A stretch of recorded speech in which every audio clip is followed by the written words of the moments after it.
Естествената игра като такава също не съществува, защото какво означава да се играе естествено? По-скоро става въпрос за една от основните грешки в стоенето пред камера.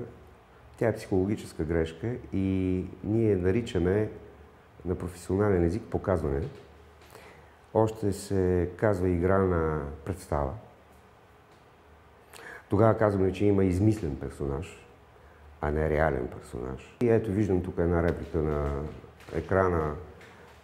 Жена ми има много пари, но нямаше как да й ги взема.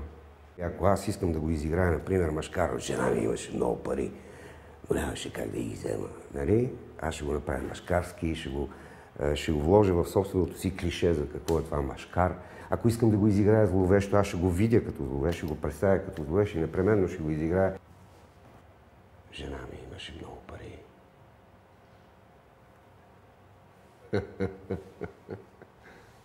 В този случай аз непременно искам да изиграя някакъв персонаж.